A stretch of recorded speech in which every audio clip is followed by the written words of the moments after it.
Welcome to the nightclub, guys. It's your host, the Night Renter. We're actually going to be getting the Charger roadworthy in this week's episode. And before I can get started, I've got to do a little bit of maintenance to the parts that will be going back into the Charger.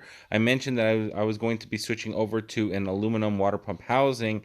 That has not arrived yet in the mail, so I'm going to be refreshing the stock housing that's here and going through and plugging everything I don't need. From the factory, these engines come stock with a bunch of different fittings that go on this water pump housing. One of these is a temp sensor, two of them are heater hose fittings, and the last one is like a vacuum timer valve that works with like EGR systems or EVAP systems. But I'm not going to be using any of this. I might use the temp sensor if it's still good. If not, I'm going to be switching it. But because of that, I actually had to remove them from the water pump housing. So what I did with this one that's super rusted on top, it's designed that you can put a flathead screwdriver or a piece of steel on top on this groove right here and then spin it on and off. But because it was so rusted and weak, I actually tried to and it ended up breaking.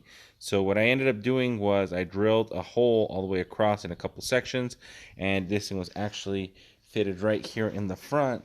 So after I drilled that hole, I was able to just turn it out with the screwdriver until I was finally got it loose enough to get it removed completely. The second heater hose fitting was a similar story. The only thing that I did with this one is I took the cordless grinder and I trimmed down some of the thicker pieces of metal to give it a nice flat flange so I could fit a regular wrench on this. After I was able to do that, same thing, I'm able to just go ahead and screw it off using a regular wrench. The temp sensor was fitted here sideways, and that one was just a 7/16 socket, and I was able to get that out pretty easily. There was nothing seized, so I'm assuming this thing still works, but I'm going to be testing it. Now the only thing that I'm doing is I'm going through all the threads and chasing them and cleaning them up so I can install pipe fittings. Because I'm going to be installing some plugs, I want them to go in nice and deep so that way I don't have any issues with any kind of clearances anywhere around here, and also it looks a little bit nicer when they're sunk in a little bit lower. So I'm going to go ahead and chase all the threads, and then I'm going to install the plugs. If it comes to the point where I need to add fittings, I will go ahead and remove each plug as I need them and then go install the proper fittings. But for right now, with what I have, I don't really need to do any of that at this moment. So the two fittings up on top, those are standard steel fittings with the square drive. These tend to be cheaper than the brass ones that they used on the bottom, but the reason I ended up using brass on the bottom is because of the clearance issues. So if you guys can maybe see that there's not a lot of room to fit like a pipe wrench or something to put it in here in order to run the square drive, and to find particular sockets to fit a square drive is kind of a hassle sometimes depending on who makes the plugs. So what I ended up doing, I bought brass adapters with a hex head instead of a square drive head, and I installed one here for the old temp sensor port, and then I installed one here where the old heater hose fitting was. And what I did was I also removed the stock plug. The plug right here is a 1/2 inch, these three are 3/8, and this one is 1/8 inch MPT. All of them are MPT thread. And look at the way this last one came out, which tends to look pretty good compared to all the grime that I actually removed to actually get it going. You guys can see all the grime and metal shavings that I took off in order to get this working properly. So I'm going to go ahead and wrap this up and get this all installed into the Charger so we can do final assembly. Alright, so I've got the water pump housing pretty much 100% assembled. I've got the old water pump on here. I decided to reuse it because it wasn't actually leaking when I pulled it off, so I figured it's still good. I always ran the engine with antifreeze. Some of the antifreeze after such a long time managed to break down and create a little bit of rust, but it's really not anything to worry about at this point. And the water pump still seems to be nice and tight, so I'm going to go ahead and install that as is. The thermostat housing up on top, that one was in good shape. I just wire brushed it, got all the gunk off of it, installed the seal with a little bit of silicone on both sides, and that was good to go. What I ended up doing was instead of the bolts holding down the thermostat gasket up on top, I decided to use studs. And the reason for that was because as I was sanding this thing down, I realized that there was a crack in the housing right there on one of the bolt holes. So instead of trying to install a new bolt and tightening that down, I decided to install one of the exhaust studs that I had left over from when I did the headers. I had an extra stud, well, two of them, and I was able to run those in here, trimmed off the excess. They use the same nuts. Now they use fine thread nuts. I'm able to get even more torque on that thermostat housing, and I shouldn't have any kind of issues with leakage. And in fact, I should probably be able to seal a little bit better. Problem is that now I'm going to have to use fine thread nuts whenever I remove this, but How often do you guys ever remove this? It's hardly ever, especially if it's not leaking and you haven't had any overheating issues. The main problem that we have right now is the fact that that old gasket kit that I've been using to seal this engine only had one of these. What this is the gasket that goes in between the water pump housing and the block, and you're supposed to have two of these, one for each side. And the plan was to install these with a light coat of silicone like I always do with paper gaskets, and then install this and put everything else on.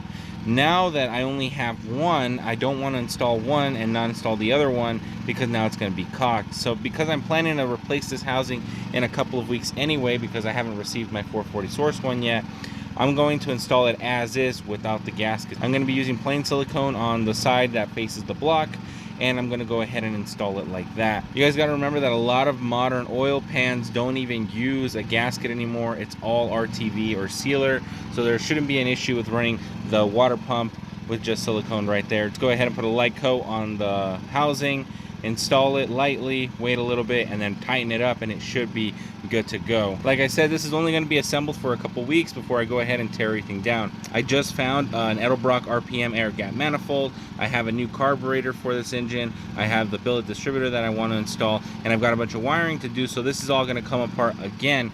But for the time being, in order to do what I need to do now, I'm just going to go ahead and assemble it as is. If I have any issues, I will make sure to let you guys know. I finally have the water pump housing installed on the car. I have the alternator hooked up and ready to go. I have the power steering ready to go. I am going to be swapping to a Saginaw pump eventually, because this one's all messed up. I might end up doing it before the radiator goes in, but I might not. I was able to get a Saginaw pump with all of the brackets off of a Motorhome 440. The same Motorhome 440 that I ended up getting a bunch of other bolts and hardware from, along with the studs for the head.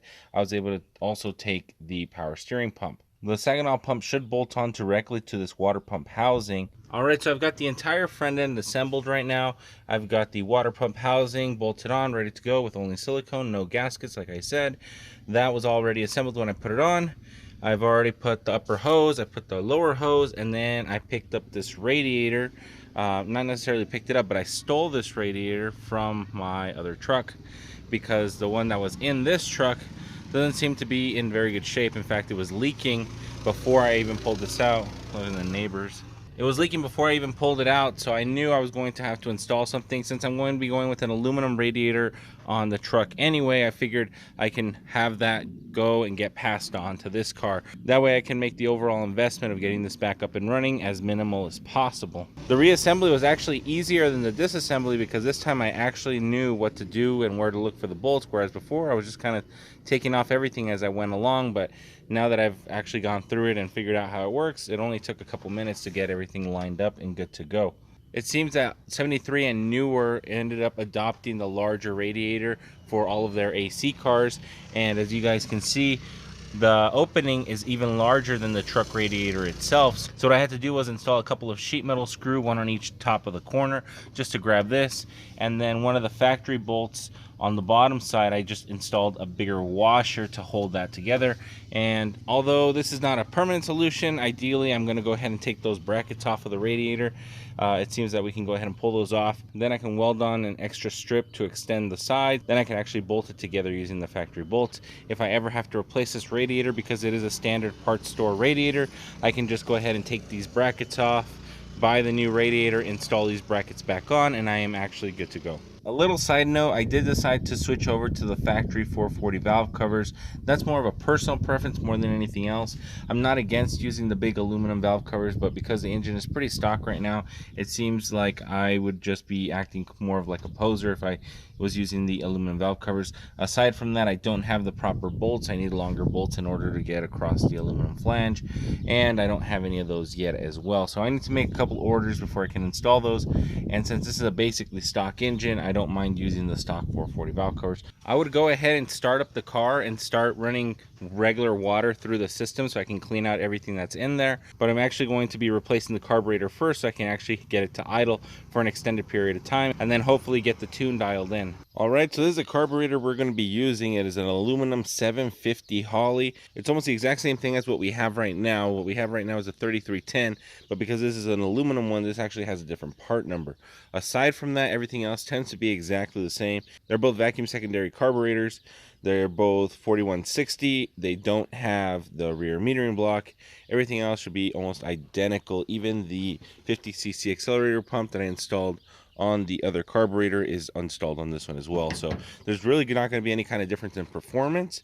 The only difference is that this one is lighter than that one, and this one's already been rebuilt and used on my truck over here. So we're just taking all the parts from there and installing them on the charger. So I'm going to go ahead and remove this, get this hooked up, and then see if we can get this thing started. So we seem to have another situation here. I just plopped the carb onto the intake manifold, and I don't know if you guys can tell, but I can rock this thing in a diagonal pattern. So right now, as I was trying to figure out what was going on, I went ahead and I pulled it off. I flipped it upside down and I put a piece of metal that I knew had a straight edge over it, and on one side it's perfectly straight, but if I move it on the cross section between bolt and bolt, you end up seeing a lot of daylight between the metal and the carburetor. So one of the ears is actually crooked. I don't know if it ended up getting crooked while I had it somewhere installed on the truck and I ended up tightening it down when it wasn't fully seated and I ended up bending the leg, or if it was a factory defect. I hadn't actually noticed that. I'm going to see if I can tighten it down and see if it gets a good seal, but if it doesn't, I'm going to have to take it all apart, take the base plate, put it on a belt sander, straighten it back out, and reinstall everything. But I'm going to give it a shot and see how it goes. Alright, so I've got some bad news and we're going to have to switch gears a little bit. The fuel line that I've been wanting to use with this carburetor, I actually don't have a fitting that'll go from the -6AN to the 5/16 line that comes out of the factory fuel pump. So what I'm actually going to do is remove this carburetor and install a 4160 with a single inlet. I'll be able to just run a regular hose line with no special fittings, and I'll end up reusing this carburetor later. I just got to order some fittings, but for today I'm going to go ahead and remove this carburetor so we can get this engine running again. Alright, quick update. If you guys hear any beeping, that's my battery charger. I am hooked up on a generator right now, but I did manage to put water in it. I was able to run it. I haven't had any water leaks right now, but I have had plenty of fuel leaks. So the carburetor that I ended up using instead of the 750 because of the fuel line issue, I decided to use an 1850 that I just quickly put together. I replaced all of the easy gaskets to get to, and I assembled it and I put it up on the engine. It does have a little fuel leak here and there because I did use old gaskets. I wasn't too worried about that, but the problem that I'm having is I'm getting a flooding issue on the secondary side. I double checked the float level and the needle and seat, and everything seems to be fine. The problem is probably going to be a fuel pressure issue because I don't have a regulator on this. You see this really long fuel hose that's going from the filter that I have right here. And I don't even have fuel clamps right now because I'm not worried about it spilling out right now, but when I fully assemble this, it will all be secure and good to go. But the issue is that I now need a fuel pressure regulator in order to work with this carburetor. That's not really surprising to me because I have had several issues with 4160 carburetors that have the side hung float bowls, and those tend to have issues with flooding, so I know that's my issue. I disconnected the PCV line up on this side to get a lot more air in, and I'm able to have it turn on and idle, and it idles pretty well, but it's not running right. I know I'm getting raw fuel pulled out right through the boosters. So the next order of business is to actually order a fuel pressure regulator, order the correct fittings for my fuel line, and it looks like this week I'm not actually going to have the car up and running. I'm like 99% there. Cooling system's working perfect. I'm still waiting for my electric fan, but that's easy enough to take care of. So my main order of business right now is to get the carburetor going. So that's all for this week. I will see you guys all in the next one. Night Wrencher out.